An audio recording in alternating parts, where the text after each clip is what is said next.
아내를 믿고 등록해준 헬스장. 그런데 그 선택이 제 삶을 뒤흔들 줄은 몰랐습니다. 믿음이란 무엇일까요? 오랜 시간 함께하며 쌓아 올린 신뢰는 단단해 보이지만 한순간에 깨질 수도 있습니다. 오늘의 사연은 그런 깨진 신뢰의 이야기입니다. 오늘 이야기는 아내가 헬스를 시작하면서 벌어진 사건을 다룹니다. 운동을 싫어하던 아내가 어딘가 모르게 변해가는 모습이 이상했던 남편. 결국 아내와 PT 트레이너 사이의 충격적인 비밀을 알게 되었습니다. 그리고 그 후 남편이 진행한 참교육까지. 여러분이라면 이 상황에서 어떻게 하셨을지 생각해 보시면서 오늘의 사연 시작합니다. 결혼 6년차 평범한 직장인입니다. 저희 부부는 크게 좋을 것도 나쁠 것도 없이 평범하게 살아온 부부였습니다. 아이가 태어나면서 저는 외벌이를 하게 되었고 아내는 다니던 직장을 그만두고 아이를 보며 틈틈이 노트북으로 부업 같은 것들을 찾아보곤 했습니다. 그런데 어느 날부터 아내가 유난히 거울을 보며 불평을 하기 시작하더군요. 요즘 몸이 너무 처진 것 같아. 나이 들어 보이지 않아? 아기 난 뒤로는 살도 더 안 빠지고. 그 말을 듣는 순간 저는 단순히 아내가 몸매 관리에 신경을 쓰기 시작했다고 생각했죠. 오히려 좋은 신호라고 생각했습니다. 아내는 평소에 운동하기를 별로 좋아하지 않았거든요. 헬스를 좋아하던 제가 항상 헬스장에 데리고 가려고 해도 따라가지 않는 사람이었습니다. 그래서 저는 자연스럽게 헬스장을 다시 추천했습니다. 요즘 헬스장에 여자 트레이너분들도 많고 헬스장 가서 운동하다 보면 주부들도 운동 많이 하러 오던데 당신도 한번 이참에 운동 좀 해보는 건 어때? 한다고 하면 내가 비용 지원해줄게. 아내는 이번에도 운동에 큰 관심이 없어 보였습니다. 늘 그래왔기 때문에 별로 이상한 반응은 아니었습니다. 운동 귀찮아. 체력이 너무 힘들어. 딸려. 그런데 한 주가 지나고 퇴근한 어느 날 아내는 헬스장을 등록했다고 이야기했습니다. 집에서 10분 정도 걸어가야 하는 곳에 있는 대형 헬스장이었습니다. 잘했네. PT도 끄는 거야? 아니 근데 나 다니는 데서 끊지 왜? 인터넷에서 찾아서 상담해보니까 선생님이 친절하더라고. 여기 집 앞에 있는 데보다 거리는 좀 있어도 넓고 좋아 보여서 거기로 했어. 왔다 갔다 운동도 되고 하니까. 저희 집 앞에만 해도 헬스장이 3개나 있었기 때문에 걸어서 10분 거리 헬스장이 왔다 갔다 하기 불편할 것 같았지만 그곳이 넓고 큰 곳이었기 때문에 저도 납득했습니다. 트레이너도 친절하다고 하니 별 생각 없이 열심히 하라고만 이야기했죠. 아내가 운동을 시작하고 나니 처음에는 꽤 힘들어했어요. 헬스장에서 돌아오면 운동 너무 힘들다, 효과 있는지 모르겠다 하며 푸념을 늘어놓곤 했죠. 저는 원래 그렇게 서서히 몸이 변하는 거라며 아내를 독려했습니다. 에이, 하루아침에 몸이 변하면 야, 다 몸짱 되게? 3개월만 꾸준히 다녀봐. 몸 변하는 재미에 중독될걸? 근데 실제로 몇 달이 지나자 아내의 태도가 달라지기 시작했습니다. 점점 헬스장 가는 걸 오히려 즐기는 듯 보였어요. 뿐만 아니라 새로운 운동복을 사거나 유튜브에서 헬스 관련 영상을 찾아보며 혼자서 운동 자세를 연습해보고 있기도 하더라고요. 저는 그런 아내의 모습을 보고 정말 기뻤습니다. 자신감을 되찾아가는 것 같았거든요. 뭔가 이상했던 그 느낌을 받기 전까지는 말이죠. 어느 날부터인가 아내의 운동 열정이 조금 과해 보이는 느낌이 들었습니다. 헬스장에서 보내는 시간이 점점 길어지더군요. 처음엔 1시간 수업받고 오는 것도 힘들어하던 사람이 혼자서 운동한다고 가서는 4-5시간씩 집에 오지 않는 날들이 있었습니다. 오늘은 새 운동을 배워서 시간이 좀 걸렸어. 친해진 언니들이랑 잠깐 이야기하다 보니 늦었네. 라며 변명하곤 했지만 좀 석연치 않았죠. 그리고 가장 이상했던 건 아내의 외모 변화였습니다. 운동복을 새로 사는 건 당연히 이해했습니다. 그런데 그 운동복들이 전부 몸매가 도드라지게 드러나는 타이트한 옷들이었기 때문이에요. 심지어 아내는 헬스장에 갈 때 풀 메이크업을 하고 가더군요. 운동할 때도 아름다운 모습으로 있어야 자존감이 높아진다나요? 순전히 자신을 위한 일이라는 말에 그럴 수도 있겠다라는 생각만 했을 뿐입니다. 헬스장에서 땀 흘릴 텐데 왜 굳이 화장을 저렇게 열심히 할까 궁금하긴 했지만요. 하지만 특히 이상했던 건 핸드폰이었습니다. 어느 날 밤 아내가 식탁 위에 핸드폰을 올려놓고 샤워하러 들어간 날 핸드폰에 메시지가 울리더군요. 화면에는 오늘 너무 좋았어요 라는 문구가 미리 보기로 떠 있었습니다. 메시지를 보낸 사람은 PT 선생님 같았어요. 운동을 잘 했나 보다 생각했을 뿐 큰 염려를 하지는 않았습니다. 이때까지도 저는 PT 선생님이 여자인 줄 알았거든요.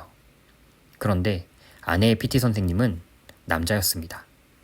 아내의 헬스장 출입이 잦아지고 헬스장에서 보내는 시간이 길어지면서 저는 점점 더 이해가 되질 않았습니다.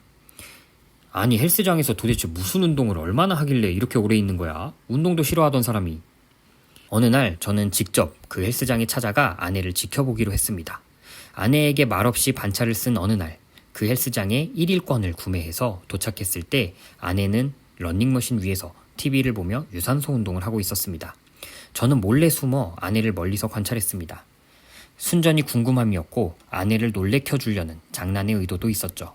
물론 아주 작은 의심도 있었던 것 같습니다. 하지만 다른 회원들과 별다를 것 없이 평범해 보였기에 처음엔 제가 괜한 의심을 하는 게 아닌가 싶었습니다. 그때였어요. 아내가 러닝머신에서 내려와 운동기구에서 운동을 하는 동안 한 남자 트레이너가 다가가 음료를 건네는 모습을 목격했습니다.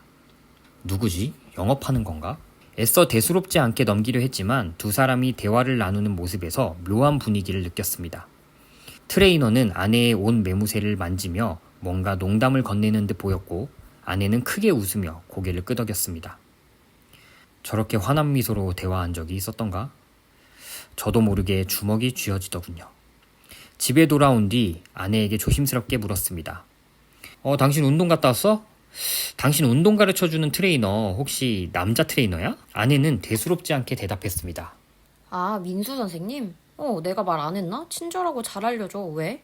나는 여자 트레이너한테 운동 배우고 있는 줄 알았네. 남자인지는 말 안 했었어. 뭐야, 당신 질투해? 그게 뭐 중요해? 이상한 거 하는 것도 아니고. 그녀의 반응이 너무 자연스러워 보여서 순간 그런 질문을 한 제가 이상한 사람이 된 느낌이었습니다. 하지만 그날 이후로 제 머릿속에는 이상한 느낌이 떠나지 않았습니다. 그 장면을 떨쳐버리려 노력했지만 아내의 행동이 자꾸 신경 쓰였거든요. 며칠 뒤 아내가 샤워를 하러 간 사이 저는 본의 아니게 아내의 핸드폰을 다시 확인하게 됐습니다. 최근 메시지 목록에서 민수 PT라는 이름이 보였고 대화를 읽는 순간 심장이 덜컥 내려앉았습니다. 엉덩이가 많이 예뻐졌던데요? 또 봐요. 그리고 아내의 답장은 고마워요, 키키.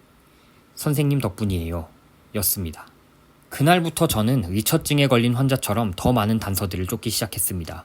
아내의 헬스 가방을 뒤져봤지만 별다른 증거는 없었습니다. 대신 헬스장 주변을 맴돌며 아내가 트레이너와 어떤 행동을 하는지 관찰하기로 했습니다. 그렇게 저는 충격적인 사실을 마주하게 되었죠. 저는 그 트레이너의 차가 무엇인지 알게 되었습니다. 그래서 아내가 헬스장에 간다고 한 토요일 어느 날 주차장에서 그 차가 보이는 자리에 주차하고 무작정 기다렸습니다. 아내는 제가 친구들과 약속이 있어 나갔다고 생각하고 있었죠.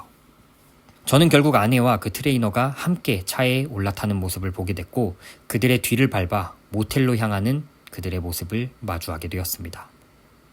이 모든 상황을 확인한 뒤 저는 충격에서 헤어나올 수 없었습니다. 그렇지만 직접 행동하기로 했습니다. 우선 아내와 트레이너 사이의 관계를 밝혀내기 위해 결정적인 증거들을 모아 헬스장과 트레이너에게 직접적인 타격을 줄 계획을 세웠습니다. 첫 번째 단계는 트레이너의 행동을 헬스장에 알리는 것이었습니다. 저는 이미 확보한 두 사람의 메시지 내용, 그리고 모텔에 출입하는 모습이 담긴 사진, 그리고 헬스장에서 보여준 과도한 친밀감을 증명할 자료들을 정리했습니다. 그런 다음 익명의 제보자 신분으로 헬스장 입구에 소속 트레이너의 문제를 알리는 대자보를 붙였습니다. 누군가를 명시하지 않고 정황에 대한 이야기를 적어붙여 헬스장 측으로부터 연락이 오도록 유도했습니다. 그 결과 헬스장 대표에게서 연락이 왔고 저는 해당 트레이너의 문제 행동을 모두 전달했습니다. 추가적인 피해 사례도 조사하여 처리하겠다는 헬스장 대표의 말도 들을 수 있었죠. 두 번째 단계는 아내와의 대면이었습니다. 어느 날 저녁 아내가 헬스장에서 돌아오자마자 저는 증거물을 모두 꺼내놓으며 차분하게 말했습니다. 이제 다 알게 됐어. 그동안 믿고 기다렸는데 당신이 이렇게까지 나를 기만할 줄은 몰랐다.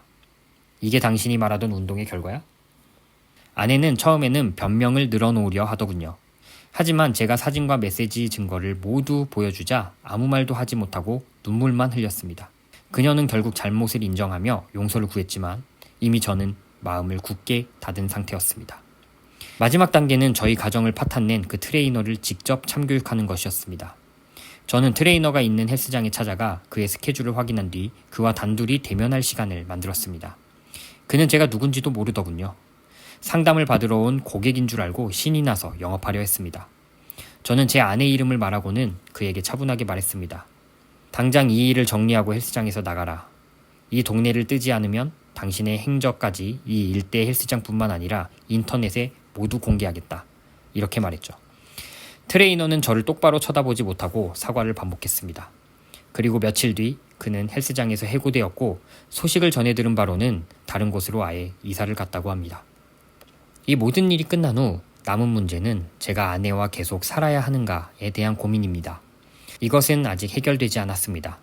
5살짜리 아이를 보면 아내의 실수를 눈감아주고 다시 이 가정을 지켜야 하는 것인지 하루에도 몇 번씩 고민을 합니다. 아내와 이혼하고 법적으로 모든 것을 빼앗아 제대로 복수하는 것을 생각하다가도 그게 정말 최선일까 고민하기도 하죠. 이 상처는 저희 부부에게 큰 상처를 남겼고 여러분이라면 이런 상황에서 어떻게 대처하실지 정말 궁금합니다. 죽을 죄를 지었다고 빌며 다시는 없을 실수라고 이야기하는 아내. 제가 용서해줘야 할까요? 사람은 믿음을 바탕으로 관계를 이어갑니다. 하지만 그 믿음이 깨졌을 때는 그만큼의 대가를 치러야 하죠. 오늘의 이야기가 여러분에게 경각심을 줄 수 있었기를 바랍니다. 자, 여러분은 어떻게 생각하시나요? 여러분의 의견을 댓글로 남겨주셨으면 좋겠네요. 다음 시간에도 더 흥미로운 사연으로 찾아뵙겠습니다. 감사합니다.